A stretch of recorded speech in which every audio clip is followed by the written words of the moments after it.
je vais me rapprocher de vous, mais j'ai gardé la sono pour que vous entendiez mieux. Au nom du Père, du Fils et du Saint-Esprit. Amen. Mes frères et sœurs, nous célébrons aujourd'hui la fête de Saint Joseph, patron de l'Église universelle et aussi patron autoproclamé, je dirais, de notre centre Miséricorde et de notre Union apostolique gallicane.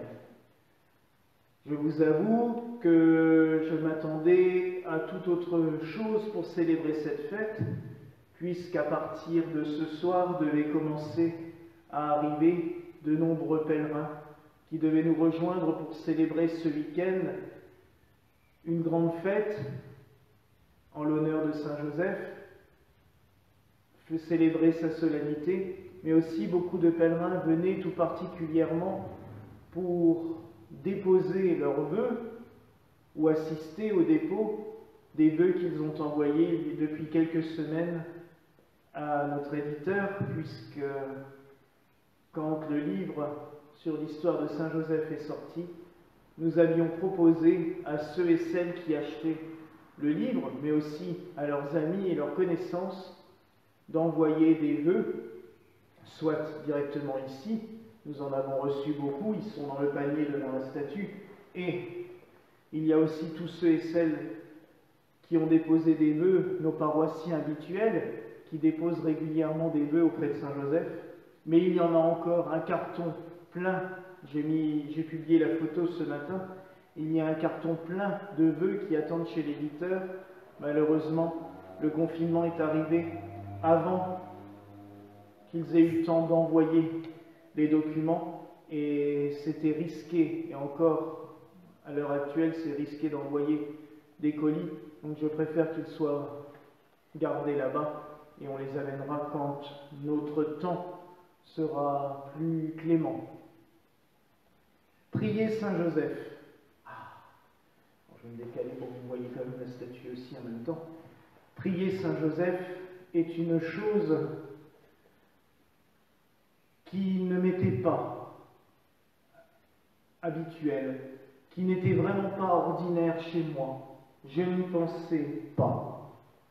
Et pourtant, depuis que nous sommes ici, mais déjà avant, je me rends compte que sa protection était là, présente en arrière-plan, et c'est un petit peu comme cela que Joseph agit, toujours en arrière-plan. Il n'est pas un saint qui va se manifester de manière spectaculaire ou prodigieuse. Il se manifeste dans les petites choses de la vie, dans des petits détails, dans des petites aides, souvent matérielles, c'est pour cela qu'on prie souvent pour les causes matérielles, mais aussi dans des petites guérisons, dans des petits soins. Alors vous pourriez me dire, mais pourquoi n'agit-il pas plus à l'heure actuelle? Le lui avons-nous demandé? Avant la messe, vous l'avez sans doute vu, vous pourrez le voir aussi sur les réseaux sociaux, j'ai demandé à Saint Joseph de nous aider et j'ai béni le monde avec sa statue. C'est un geste de foi, comme beaucoup d'autres.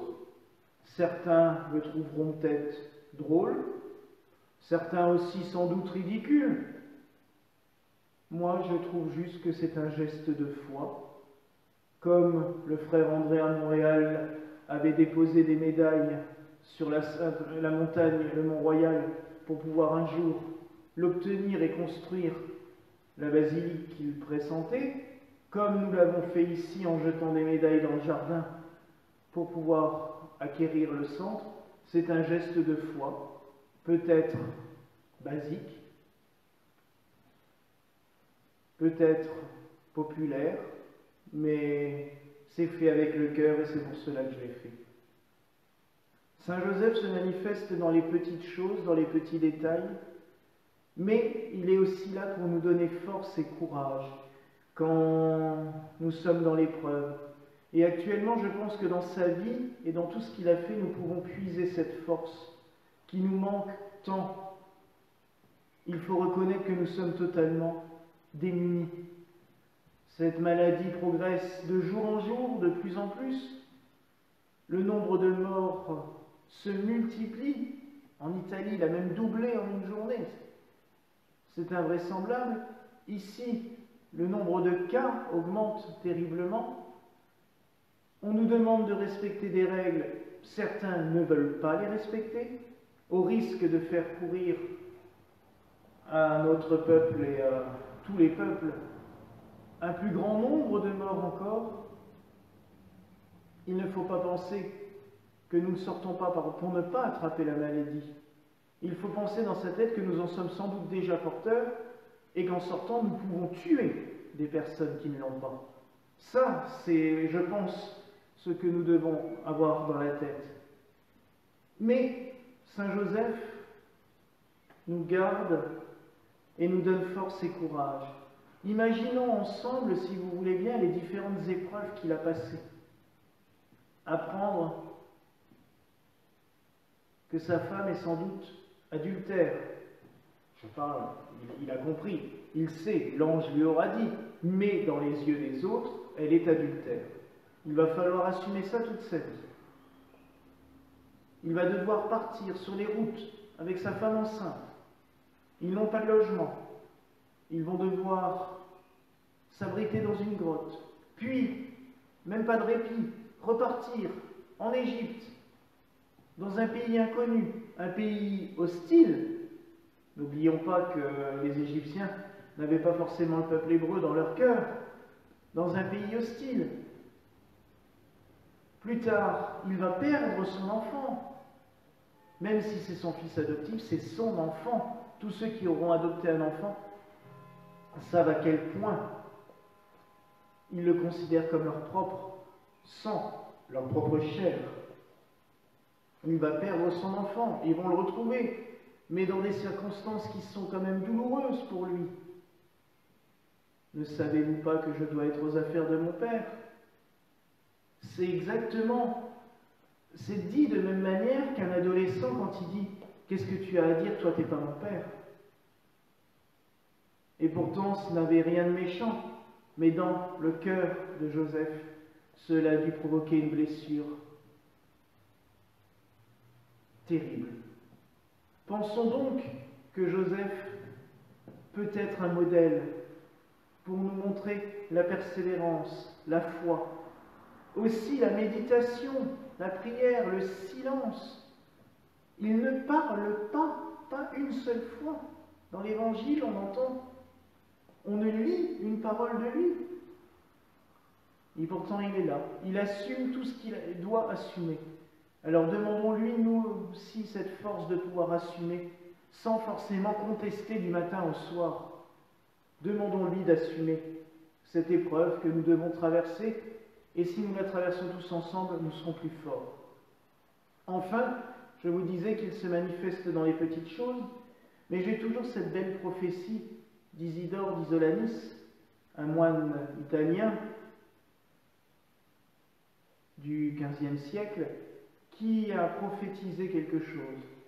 Le jour où les églises rendront un culte solennel à Saint Joseph, qu'ils célébreront des fêtes en son honneur et des processions, l'avènement du royaume de Dieu pourra se faire. Et là, je pense sincèrement que Saint Joseph se manifestera de manière éclatante et glorieuse. Prions Saint Joseph, supplions-le de nous aider, tannons-le, comme disait le frère André à Montréal dans ce patois québécois.